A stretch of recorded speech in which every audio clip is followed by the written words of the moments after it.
A Bíblia é uma fonte inesgotável de conhecimento. Além de orientações para a vida cristã no Pentateuco, nos Evangelhos e nas Epístolas, encontramos também nos livros históricos inúmeros exemplos de fé e fracasso espiritual que nos servem como alerta. É por isso que a CPAD convida você a estudar no terceiro trimestre de 2021, nas lições bíblicas adulto, o plano de Deus para Israel em meio à infidelidade da nação. Comentadas pelo pastor e escritor Clayton Pomerenin. Serão 13 lições acerca das correções e os ensinamentos divinos no período dos reis de Israel. Em cada página, nos aprofundaremos sobre os êxitos e perdas dos principais reis de Israel e Judá. Veremos as realizações dos ministérios de Elias e Eliseu. E também estudaremos sobre os cativeiros dos reinos do Norte e do Sul. Tudo isso e muito mais você encontrará nas lições bíblicas adulto, disponíveis para alunos, professores e também nas versões ampliada, capa dura e digital.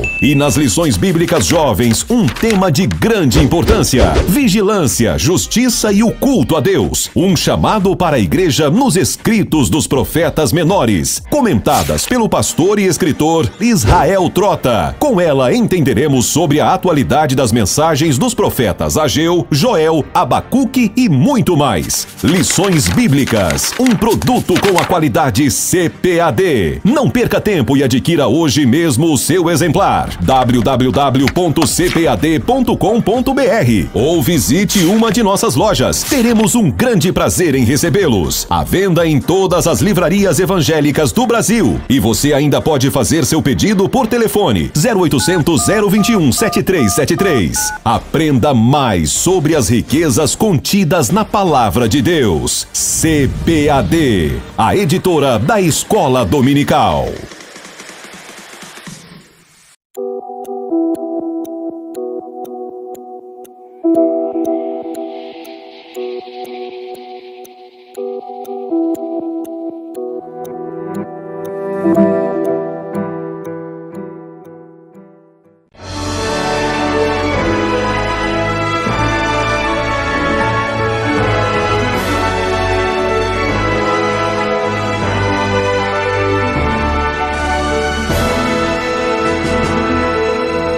Subsídios. Lições Bíblicas Adultos.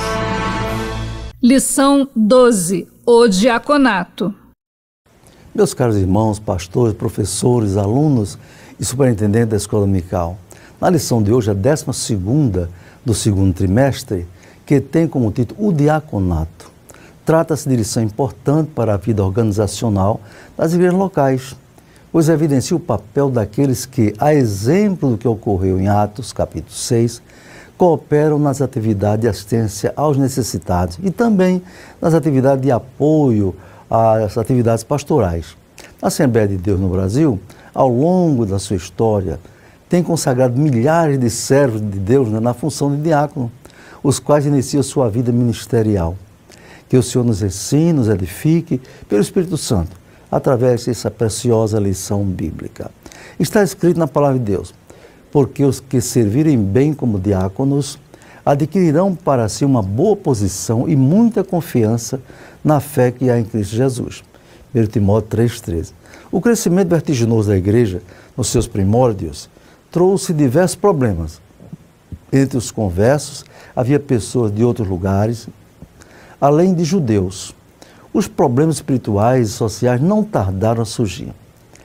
O evangelista Lucas, médico e escritor dos Atos dos Apóstolos e do seu Evangelho, registrou o que ocorria naqueles dias, quando a comunidade cristã cresceu grandemente e surgiram diversos problemas, inclusive de ordem social, não é?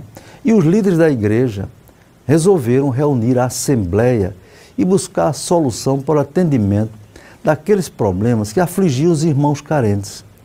A tarefa era um grande desafio. Ou eles cuidavam da evangelização ou do discipulado, ou cuidavam da parte social. Não é? Por decisão sábia e unânime, escolheram 7 homens com qualidades exemplares para cuidar daquilo que chamaram de importante negócio, que era dar assistência aos novos convertidos nas suas necessidades básicas. muitos que aceitavam a Cristo ficavam em situação difícil, rejeitados por suas famílias, expulsos de casa e desprezados da sociedade judaica. Assim, ante uma crise de caráter humano, os apóstolos tiveram que tomar medidas que serviram de base para a criação do cargo ou da função de diácono, que faz parte até hoje do ministério ordenado nas igrejas cristãs. Meditemos então nesse importante assunto, né? A instituição dos diáconos. Qual é o significado da palavra diácono? A palavra diácono, do grego diákonos, significa basicamente, entre aspas, aquele que faz trabalho serviço ou ajudante que presta serviços voluntários, sem referência particular ao seu caráter.